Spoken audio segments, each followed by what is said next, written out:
நமசிவாய வாழ்க, நாதன்தாள் வாழ்க, இமைப்பொழுதும் என் நெஞ்சில் நீங்காதான் தாள் வாழ்க, அவனருளாலே அவன்தாள் வணங்கிடுவோம். தென்னாடுடைய சிவனே போற்றி, எந்நாட்டவர்க்கும் இறைவா போற்றி போற்றி. ஓம் நமசிவாய.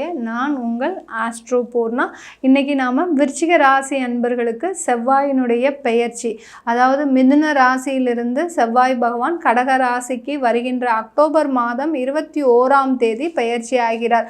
கடக ராசி சந்திரனுடைய ராசி.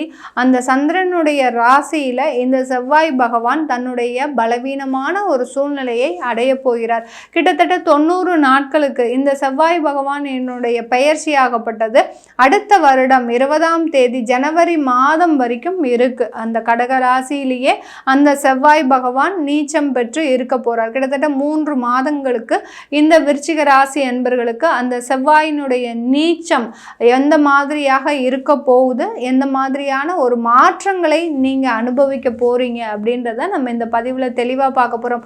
ஏன்னா விருச்சிக ராசிக்கு அதிபதி அந்த செவ்வாய், 6ஆம் இடமான அந்த ருணரோக சத்ருஸ்தானாதிபதி அந்த செவ்வாய்ன்றது பார்த்தீங்கன்னா ஜோதிட ரீதியாக மிகப்பெரிய ஒரு பாவ கிரகம். ஒரு மோசமான ஒரு சூழ்நிலைகளை, கொடுமையான ஒரு சூழ்நிலைகளை தரக்கூடிய ஒரு கிரகமாக தான் இந்த ஜோதிட ரீதியாக இந்த செவ்வாய் நிர்ணயிக்கப்படுகிறது.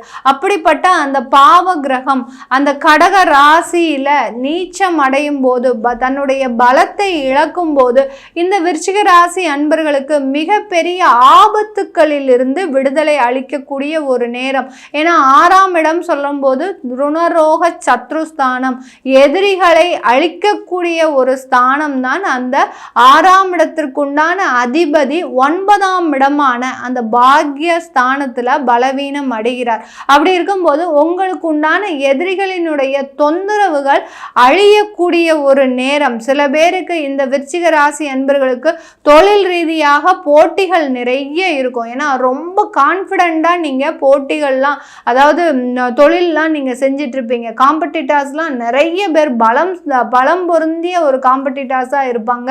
அந்த தொழில் துறையில நீங்க போராடி தான் வந்துட்டு இருக்கிறீங்க. இப்போ அளவுக்கும் கூட அந்த போராட்டம் உங்களுக்கு இருந்துகிட்டே இருக்கு. இந்த 3 மாதங்களுக்கு உங்களுடைய எதிரிகளினுடைய பலமாகப்பட்டது குறைவதற்குண்டான ஒரு நேரமாக தான் இருக்கும். இந்த எதிரியினுடைய பலம் குறைந்தனாலே உங்களுக்கு மிக ஆனந்தமான ஒரு செய்தி தான் இந்த செய்தி. இந்த செவ்வாயினுடைய பெயர்ச்சி இந்த விருச்சிக ராசி என்பர்களுக்கு மிக ஒரு பலம் பொருந்திய ஒரு பெயர்ச்சியாக இருக்க போகுது.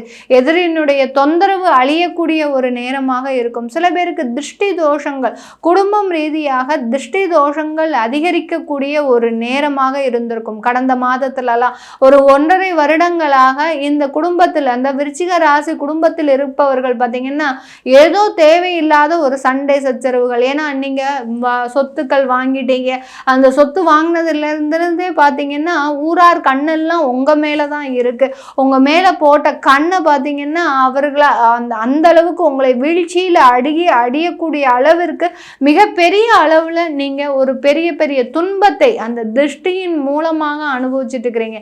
ஏன் இது நாள் வரைக்கும் நல்லா தானே இருந்தீங்க, உங்க குடும்பம் ஒத்துமையா தானே இருந்தது, இன்னைக்கு இப்படி இருக்குன்னா அதற்கு காரணம் அந்த திருஷ்டி மாத்திரம் தான் உங்களுக்கு மிகப்பெரிய ஒரு சவாலாக இருக்கு.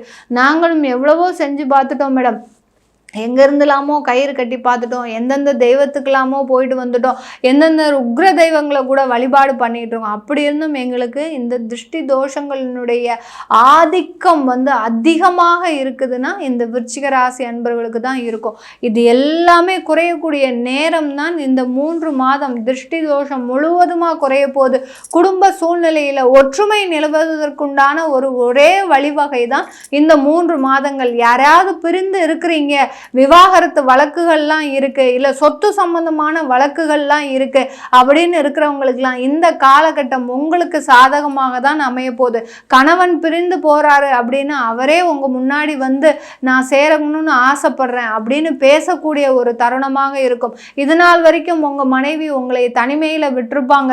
அந்த தனிமையில நொந்து வாடி நீங்களும் பார்த்தீங்கன்னா உங்க வேலையும் செய்ய முடியல, தொழிலும் செய்ய முடியல, குழந்தைகளை பார்க்காமலும் இருக்க முடியல. இப்படி பலவிதமான ஒரு இன்னல்களுக்கு ஆளான நீங்கள் விருச்சிக ராசி அன்பர்களுக்கு இந்த செவ்வாய் பலவீனமாகப்பட்டது உங்களுக்கு மிகப்பெரிய ஒரு பலத்தை கொடுப்பதற்குண்டான ஒரு சாதகமான ஒரு வழிமுறையாக தான் இருக்க போது. இந்த 3 மாதத்துல அந்த பிரிந்து போன மனைவி மீண்டும் சேருவதற்குண்டான ஒரு நேரமாக தான் இருக்கும். பிரிந்த குழந்தைகள் மீண்டும் சேருவதற்குண்டான ஒரு நேரமாக தான் இருக்கும். சில பேருக்கு நிறைய சொத்துக்கள் இருந்திருக்கும். ஏன்னா செவ்வாய் பலவீனம் ஆயிடுச்சு அப்படின்னாலே அவர்கள் ஜாதகப்படி பலவீனம் ஆயிடுச்சு அப்படின்னாலே நிறைய சொத்துக்கள் அதிகமாக இருக்கும்.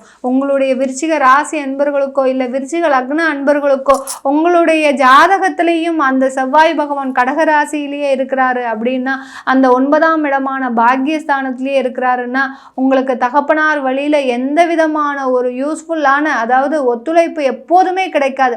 அவர் செய்கிறேன்னு சொல்லுவார், ஆனால் கடைசி வரைக்கும் செய்ய மாட்டார். அந்த மாதிரியான ஒரு சூழ்நிலை தான். அதாவது அந்த தகப்பனார்ன்றது பார்த்திங்கன்னா ஒரு பலவீனமான ஒரு சூழ்நிலையில் இருக்கும்போது அவர் செய்ய முயற்சி செய்தாலும் கூட அந்த கிரகங்கள் செய்ய விடாத ஒரு நேரத்தில் தான் இருக்கும். இது அந்த விருச்சிக ராசிக்கும் அதிபதி அந்த செவ்வாய் 9ஆம் இடத்துல அந்த பலவீனம் அடைந்த நிலையில் இருக்கும்போது எதிரிகள் முன்னாடி நீங்களும் பார்த்திங்கன்னா கொஞ்சம் அவமானப்படக்கூடிய ஒரு சூழ்நிலை. அந்த எதிரிகள் முன்னாடி அவங்க ரொம்ப ஏளனமாக பேசுவாங்க, இலக்காரமாக பேசுவாங்க.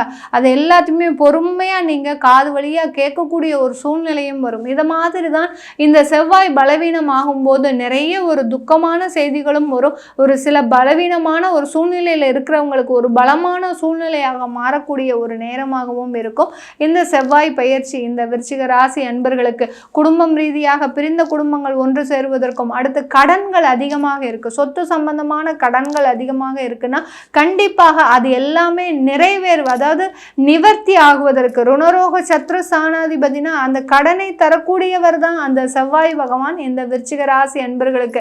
இப்போ அவர் பலவீனம் அடைஞ்சிட்டார். அந்த கடனை எல்லாத்தையுமே அடைக்கக்கூடிய ஸ்தானத்திற்கு வந்துட்டார். கண்டிப்பாக இந்த 3 மாதங்கள்ல ஒரு சொத்தை வித்தாவது நீங்க உங்க கடனை அடைக்கக்கூடிய ஒரு நேரமாக இருக்கும். நிறைய பேருக்கு சொத்துக்களை விற்க முடியாத ஒரு சூழ்நிலையெல்லாம் இருக்கு. ஏன்னா நிறைய ஒரு தொழில்ல நீங்க அந்த சொத்துக்களை விற்றாலாவது நம்ம அந்த கடனை அடைக்கணும் அப்படின்னு நினைக்கிறவங்களுக்கு இந்த காலகட்டம் அதற்கு ஒரு சாதகமாக இருக்கும். சொத்துக்களினுடைய வேல்யூ தான் உங்களுக்கு குறைந்த மதிப்பில் போகும். நீங்கள் எதிர்பார்த்த அளவுக்கு அது விற்கக்கூடிய ஒரு சூழ்நிலை வராது. அந்த மாதிரியான சில மாற்றங்கள் தான் இருக்குமே ஒழிய நிறைய விருச்சிக ராசி அன்பர்களுக்கு விற்க முடியாத சொத்துக்களும் விற்பதற்கு உண்டான ஒரு நேரமாக தான் இருக்க போகுது இந்த விருச்சிக ராசி அன்பர்களுக்கு. இது எல்லாமே நம்ம கோச்சார நிலவரப்படி பலன்களை கணிச்சு சொல்லியிருக்கிறோம். உங்களுடைய சுய ஜாதக தசாபுத்தி பலன்களை தெரிஞ்சுக்கணும் விருப்பப்படுறவங்களும், உங்களுக்கு செவ்வாய் நீச்சமா உச்சமா ஆட்சியா இல்லை பலமா இருக்கா இல்லை பலவீனமாக இருக்கான்றதை நீங்கள் கமெண்ட் பாக்ஸில் போடுங்க. உங்களுக்கு அதற்குண்டான தகவல்களை நான் உங்களுக்கு தந்துக்கிட்டே இருப்பேன். நீங்கள் அது மாதிரி கேட்குறதுக்கு கீழே இருக்கிற நம்பருக்கு வாட்ஸ்அப்பில் அப்பாயின்மெண்ட் வாங்கிக்கிட்டு நீங்கள் என்கிட்ட கன்சல்ட் பண்ணிக்கலாம். உங்களிடமிருந்து விடைபெறுவது உங்கள் ஆஸ்ட்ரோ பூர்ணா. நன்றி, வணக்கம்.